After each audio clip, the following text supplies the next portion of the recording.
Hello friends, നമസ്കാരം. നമ്മളുടെ Kerala T V സീരിയലിലേക്ക് എല്ലാവർക്കും സ്വാഗതം. അങ്ങനെ അനിരുദ്ധ് തൻ്റെ അമ്മയെക്കുറിച്ചുള്ള ആ ഒരു വേദനയോടുകൂടി ഇങ്ങനെ നിൽക്കുന്നു. തൻ്റെ അമ്മയുണ്ടായിരുന്നെങ്കിൽ തനിക്ക് ഇങ്ങനെയുള്ള ദുരന്തങ്ങളൊന്നും വരില്ലായിരുന്നു എന്നുള്ള തിരിച്ചറിവിൽ അങ്ങനെ സങ്കടപ്പെട്ട് നിൽക്കുന്ന നമ്മുടെ അനിരുദ്ധിൻ്റെ ഉള്ളിൻ്റെ ശരിക്കും നോവുന്നുണ്ട്. കാരണം എന്താ, അമ്മയില്ലാത്തതിൻ്റെ ആ ഒരു അവസ്ഥ അത് വല്ലാത്തൊരു വേദന തന്നെയല്ലേ. അങ്ങനെ ആ ഒരു ചിന്താഗതികളുമായിട്ട് നമ്മുടെ അനിരുദ്ധ് ഇങ്ങനെ നിൽക്കുന്നു. ഈ സമയത്ത് പ്രേമയ്ക്കാണെന്നുണ്ടെങ്കിൽ അനിരുദ്ധ് പറഞ്ഞ കാര്യങ്ങളെല്ലാം കേട്ട്, അതായത് അനന്യ ചെന്ന് പ്രേമയോട് പറഞ്ഞു. അപ്പോൾ പ്രേമയോട് പറഞ്ഞപ്പോൾ പ്രേമയോട് അനന്യ പറയുന്നത് സുമിത്രാൻ്റെ ജീവിച്ചിരിപ്പുണ്ടെന്നുള്ള കാര്യം അനിരുദ്ധിനോട് പറയാം. കാരണം അനിരുദ്ധിൻ്റെ ആ ഒരു സങ്കടം കണ്ടിട്ട്, എന്താടി അവൻ സങ്കടപ്പെട്ടപ്പോഴത്തേക്കും നിനക്കങ്ങോട്ട് വല്ലാണ്ടങ്ങ് നോവുന്നുണ്ടോ? സുമിത്ര ജീവിച്ചിരിക്കുന്ന കാര്യം നീ മുഖേന എങ്ങാനും അവൻ അറിയാനിടയായാൽ എൻ്റെ വേറൊരു രൂപം നീ കാണും, ഞാൻ പറഞ്ഞേക്കാമെന്നൊക്കെ പറഞ്ഞ് അമ്മ മകളെ പേടിപ്പിക്കുന്നു. ഞാനായിട്ട് ആരോടും പറയുന്നില്ല, പക്ഷെ അമ്മയോട് ഞാൻ വീണ്ടും പറയാണ്, എന്തെങ്കിലും ഒരു സാഹചര്യത്തിൽ സുമിത്രാൻ്റെ ജീവിച്ചിരിപ്പുണ്ടെന്നുള്ള കാര്യം അനിരുദ്ധ് അറിയാനിടയായാൽ അത് വലിയ വില കൊടുക്കേണ്ടി വരും. അമ്മ അത് മറന്നു പോകരുതെന്ന് പറഞ്ഞു. അന്നേരം ഞാൻ വില കൊടുത്തോളാമെന്നും പറഞ്ഞ് അമ്മ അങ്ങ് പോകുക. അപ്പോൾ അവരുടെ സംസാരവും കാര്യങ്ങളൊക്കെ ഇവിടെ നടക്കുന്നു. ഇതേ സമയത്ത് ഈ പങ്കജ് എന്ത് ചെയ്തു, പങ്കജിൻ്റെ ബർത്ത്ഡേ ആഘോഷിക്കാൻ വേണ്ടിയിട്ട് പങ്കജ് ചിലതൊക്കെ മനസ്സിൽ കണക്ക് കൂട്ടിയിട്ടുണ്ട്. അപ്പോൾ ആ കണക്ക് കൂട്ടലുകളൊന്നും തെറ്റിക്കാതെ ചില കാര്യങ്ങൾ നടപ്പിലാക്കാൻ വേണ്ടിയിട്ട് നേരെ അപ്പുവിൻ്റെ വീട്ടിലേക്ക്, അതായത് ദീപുവിൻ്റെ വീട്ടിലേക്ക് ചെല്ലുന്നു. അവിടെ ചെന്നിട്ട് പിറന്നാൾ ആഘോഷത്തിന് ക്ഷണിക്കാനായിട്ട് അങ്ങനെ അവിടെ ചെന്നു. അപ്പോൾ ദീപു ഉണ്ട്, അതുപോലെ തന്നെ അപ്പു ഉണ്ട്. ഇവരായിട്ട് വർത്താനം പറഞ്ഞുകൊണ്ടിരിക്കുന്നു. അപ്പുവിനാണ് ഇവനെ കണ്ടപ്പോൾ കലി വന്നു. ഇവനെ കണ്ടപ്പോൾ ദീപുവിന് പേടി വന്നു. എന്താ സംഭവം, ഇവൻ എന്തിനാ വന്നിരിക്കുന്നതെന്ന് അറിയില്ലല്ലോ. എന്തായാലും വന്ന ഉടനെ തന്നെ ആദിത്യ മര്യാദ അനുസരിച്ച് വയറ്റിൽ കയറ്റി ഇരുത്തി വർത്തമാനമൊക്കെ പറയുന്നു. അപ്പോഴേക്കും നമ്മുടെ ചിത്ര അങ്ങോട്ടേക്ക് വന്നു. നീ എന്താ ഇവിടെ, ഞാൻ ഒരു ആഘോഷത്തിന് ക്ഷണിക്കാൻ വന്നതാണെന്ന് പറഞ്ഞപ്പോൾ, ആഘോഷത്തിന് ക്ഷണിക്കാനോ? നിന്റെ കല്യാണം വല്ലതും ആയോ? എൻ്റെ കല്യാണം നടക്കണമെങ്കിൽ ഒരു പെൺകുട്ടി സമ്മതിക്കണം, അത് അപ്പുവിനറിയാം അല്ലേ അപ്പു? ഇപ്പോൾ തൽക്കാലം എന്തായാലും കല്യാണം അല്ല ആൻറ്റി, എൻ്റെ പിറന്നാളാണ്. എൻ്റെ ബർത്ത്ഡേക്ക് നിങ്ങളെ എല്ലാവരെയും ക്ഷണിക്കാൻ വേണ്ടി വന്നതാണ്. കുടുംബസമേതം നിങ്ങളെല്ലാവരും വരണം എന്നും പറഞ്ഞുകൊണ്ട് നമ്മുടെ അപ്പുവിനെയും ദീപുവിനെയും ചിത്രയും ഒക്കെ ക്ഷണിക്കുക. അപ്പം ഞാൻ വരില്ല എന്നുള്ള കാര്യം നമ്മുടെ അപ്പു അന്നേരം തന്നെ മുഖത്ത് നോക്കി പറഞ്ഞു. പക്ഷെ അങ്ങനെ പറയരുതെന്നും വരണം എന്ന് തറപ്പിച്ചു പറയുവാണ്. എനിക്കധികം ഫ്രണ്ട്സൊന്നുമില്ല, നിനക്കറിയാവുന്നതാണല്ലോ, എൻ്റെ ഫ്രണ്ട്സ് നീയും അതുപോലെ തന്നെ പൂജയും ഒക്കെയാണ്. അപ്പം നിങ്ങൾ രണ്ടുപേരും വരണം എന്നൊക്കെ പറഞ്ഞ് അങ്ങനെ ഡയലോഗുകൾ. അപ്പോൾ അത് കേട്ട് കഴിഞ്ഞപ്പോൾ ദീപു പറഞ്ഞു, വരാം മോനെ, ഞങ്ങൾ എന്തായാലും വരും, മോൻ ടെൻഷൻ അടിക്കുകയൊന്നും വേണ്ട, അല്ലെങ്കിൽ മോൻ സങ്കടപ്പെടേണ്ട, അപ്പുവിനെ ഈ അങ്കിൾ കൊണ്ടുവന്നിരിക്കും എന്നും പറഞ്ഞുകൊണ്ട് അങ്ങനെ പറഞ്ഞു. താങ്ക് യു അങ്കിൾ എന്നൊക്കെ പറഞ്ഞുകൊണ്ട് ആശാനും ഇങ്ങനെ നിൽക്കുക. അങ്ങനെ ആ ഒരു കാര്യമൊക്കെ പറഞ്ഞിട്ട് അയാൾ പുറത്തേക്ക് ഇറങ്ങി. ആ സമയം ഇവരിങ്ങനെ പരസ്പരം അങ്ങോട്ടും ഇങ്ങോട്ടും പല്ല് കടിച്ചെന്നുള്ള രീതിയിൽ നോക്കുക. കാരണം ചെല്ലാന്ന് പറഞ്ഞല്ലോ. ചിത്രയ്ക്കാണ് ഒട്ടും ഇഷ്ടപ്പെട്ടിട്ടില്ല ചെല്ലാന്ന് പറഞ്ഞത്. എന്തിനാ ചെല്ലാന്ന് പറഞ്ഞത്, അതിൻ്റെ ആവശ്യമില്ലല്ലോ. അങ്ങനെ ആ ഒരു ഇതിലിരിക്കുന്നു. ആ ഒരു സംഭവങ്ങൾ അവിടെ കഴിഞ്ഞ് പങ്കജ് നേരെ പോകുന്നത് സുമിത്രയുടെ വീട്ടിലേക്കാണ്. അവിടെ ചെന്ന് സരസ്വതി അമ്മയെ കാണാനായിട്ട്. അപ്പോൾ സരസ്വതി അമ്മയെ യാദൃശ്ചികമായിട്ട് വഴിയിൽ വെച്ച് കാണാനിടയായി. അപ്പോഴേക്കും വണ്ടി നിർത്തി കഴിയുമ്പോൾ, നീ എവിടെ പോയതായിരുന്നു മോനെ എന്നൊക്കെ ചോദിച്ചു. വണ്ടി നിർത്തി സരസ്വതിയമ്മയെ കണ്ടപ്പോഴേക്കും ഇവൻ ഇറങ്ങി ചെന്നു. അപ്പം നീ എവിടെ പോയതായിരുന്നു മോനെ എന്ന് ചോദിച്ചു. ഞാൻ എൻ്റെ ബർത്ത്ഡേ ആഘോഷിക്കുന്നതിൻ്റെ മറ്റു കാര്യങ്ങൾക്കൊക്കെ വേണ്ടിയിട്ട് പോയതായിരുന്നു, അതുപോലെ തന്നെ ഞാൻ അവരെ ക്ഷണിക്കാൻ പോയതായിരുന്നു എന്നൊക്കെ പറഞ്ഞു. ഏതായാലും സരസ്വതിയമ്മയെ കണ്ട സ്ഥിതിക്ക് നിങ്ങളെ ഞാൻ വിളിക്കുകയാണ്, നിങ്ങൾ വരണം എന്ന് പറഞ്ഞ് വിളിച്ചപ്പോൾ, മോനെ ഞാൻ വരണമെന്നുണ്ടെങ്കിലേ നീ ഇങ്ങനെയൊന്നും വിളിച്ചാൽ പോരാ, പിന്നെ ഞാൻ എങ്ങനെ വിളിക്കണം?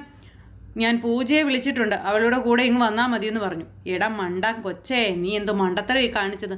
നീ എന്തുകൊണ്ടാണ് സുമിത്ര ഈ ചടങ്ങിനെ ക്ഷണിക്കാതിരുന്നത്? സുമിത്ര ഈ ചടങ്ങിനെ ക്ഷണിച്ചില്ലെന്നുണ്ടെങ്കിൽ പൂജ ഒരിക്കലും വരില്ല. അതുമാത്രമല്ല, പൂജയെ സുമിത്ര വിടുമെന്നും യാതൊരു ഉറപ്പുമില്ല.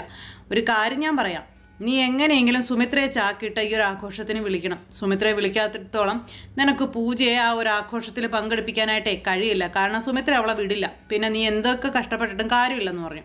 അങ്ങനെ സരസ്വതി അമ്മ ഈ ഒരു രീതിയിലുള്ള കാര്യങ്ങളൊക്കെ പറഞ്ഞു കൊടുക്കുക. അപ്പോൾ ആ കാര്യമൊക്കെ കേട്ട് കഴിഞ്ഞപ്പോൾ, ശരിയാ, സുമിത്രയെ വിളിച്ചാലേ അവൾ വരികയുള്ളൂ എന്നുള്ള കാര്യം മനസ്സിലാക്കിക്കൊണ്ട് പങ്കജ് അത് ചെയ്യാമെന്ന് തന്നെ സരസ്വതി അമ്മയോട് പറയുന്നു. പിന്നെ ഇത്രയ്ക്കുള്ള ഐഡിയകളൊക്കെ പറഞ്ഞു തരുന്നതിന് എനിക്ക് അതിൻ്റേതായ ചിലവും കാര്യങ്ങളൊക്കെ ചെയ്തു തരണം കേട്ടോ എന്ന് പറഞ്ഞു. കിട്ടുന്നതൊന്നും സരസ്വതിയമ്മയ്ക്ക് പോരെ, ഇനിയും വേണമെന്ന് ചോദിച്ചപ്പോൾ, എന്ത് കിട്ടിയെന്ന്, എൻ്റെത് കിട്ടിയെന്ന് നീ പറയുന്നേ? എനിക്കെങ്ങൊന്നും കിട്ടിയിട്ടില്ല. പിന്നെ നിങ്ങളുടെ കാഴ്ചപ്പാടിൽ എനിക്കെന്തോ വലുത് തന്നതുപോലെയാണ്, പക്ഷേ അതൊന്നും വലുതല്ല മോനെ എന്നൊക്കെ പറഞ്ഞുകൊണ്ട് സരസ്വതി, നിൻ്റെയൊക്കെ അപ്പുറം കണ്ടു നടന്നവൾ ആ സരസ്വതി എന്നൊക്കെ പറയുകയാണ്. അപ്പോൾ അതൊക്കെ കേട്ട് കഴിഞ്ഞപ്പോഴത്തേക്കും ശരിക്കും ഇവന് ദേഷ്യം വന്നു ഈ സരസ്വതിയമ്മയുടെ വർത്തമാനം കേട്ടിട്ട്. കാരണം അതുമാതിരി ചൊറിയുന്ന വർത്തമാനമാണല്ലോ പറയുള്ളൂ. ഞാനെന്തായാലും സുമിത്രയെ വിളിച്ചോളാമെന്ന് പറഞ്ഞിട്ട് എന്നിട്ട് നൈസായിട്ട് സരസ്വതിയുടെ അടുത്ത് നിന്ന് മുങ്ങി. ഒരു കാര്യം ചെയ്യുക, നീ എന്തായാലും പോവുമല്ലേ, എന്നെയും കൂടെ ഒന്ന് വണ്ടിയിൽ കയറ്റി അവിടെ ഒന്ന് കൊണ്ടേ ഇറക്കുക, നടക്കാൻ വയ്യയുടെ മക്കളെ എന്നൊക്കെ പറഞ്ഞു. അങ്ങനെ സരസ്വതിയമ്മ കുറേ നിർബന്ധിച്ച് കഴിഞ്ഞപ്പോൾ എന്നാൽ കയറ് എന്ന് മനസ്സില്ലാ മനസ്സോടെ പറഞ്ഞ് സരസ്വതിയമ്മയും കൊണ്ട് പോവുകയാണ് ഈ പങ്കജ്. അങ്ങനെ അവർ രണ്ടുപേരും കൂടെ അവിടെ നിന്ന് അങ്ങ് പോയി. ഇത് കഴിഞ്ഞിട്ടാണ് നമ്മുടെ സുമിത്ര വക്കീലിനെ അന്വേഷിച്ചുകൊണ്ട് ഹോസ്പിറ്റലിൽ ചെല്ലുന്നത്. വക്കീലിനെ അന്വേഷിച്ച് ഹോസ്പിറ്റലിൽ ചെന്ന് നമ്മുടെ സുമിത്രയ്ക്ക് അറിയാൻ കഴിഞ്ഞത് വക്കീൽ അവിടുന്ന് ഡിസ്ചാർജ് വാങ്ങി പോയി എന്നുള്ളതാണ്. വക്കീലും വക്കീലിൻ്റെ ഭാര്യയും എല്ലാവരും പോയി. എങ്ങോട്ട് പോയി, എവിടേക്ക് പോയി എന്ന് അന്വേഷിച്ച് കഴിഞ്ഞപ്പോൾ അറിയില്ല. വക്കീൽ എവിടെയാണെന്നുള്ളതും അറിയില്ല. അപ്പം തന്നെ സുമിത്രയ്ക്ക് കാര്യം മനസ്സിലായി, രഞ്ജിത കളി തുടങ്ങിയതാ വക്കീലിനെ മാറ്റിയതാണെന്ന്. അങ്ങനെ നമ്മുടെ സുമിത്ര ഈ കാര്യങ്ങളെല്ലാം അവിടെയുള്ള നേഴ്സിനോട് ചകഞ്ഞ് ചോദിച്ചു കഴിഞ്ഞപ്പോഴത്തേക്കും ഇന്നപോലെ ഒരാൾ വന്നിരുന്നു, അവർ വിളിച്ചുകൊണ്ട് പോയത് തുടങ്ങിയ കാര്യങ്ങളൊക്കെ പറഞ്ഞു.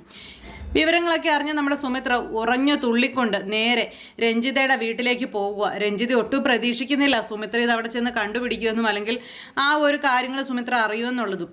അങ്ങനെ രഞ്ജിതയുടെ വീട്ടിലേക്ക് ചെന്ന് കയറി ആ വീടും ആ പരിസരവും മുഴുവൻ ഇളക്കി മറിച്ചുകൊണ്ട് രഞ്ജിതേ എന്നും പറഞ്ഞൊരൊറ്റ വിളിയായിരുന്നു. അപ്പോഴേക്ക് രഞ്ജിത മോളിൽ നിന്ന് ഇറങ്ങി വരുന്നു. ഒച്ച കേട്ട് അരവിന്ദൻ ഇങ്ങോട്ടേക്ക് വരുന്നു. നീ എന്തിനാ ഇങ്ങോട്ട് വന്നത്, ഇവിടെ കിടന്ന് എന്തിനാ നീ അലറുന്നതെന്ന് ഈ രഞ്ജിത സുമിത്രയോട് ചോദിച്ചപ്പോൾ എവിടെ സുധേവൻ വക്കീൽ എവിടെ? സുധേവൻ വക്കീൽ എവിടെയെന്നോ?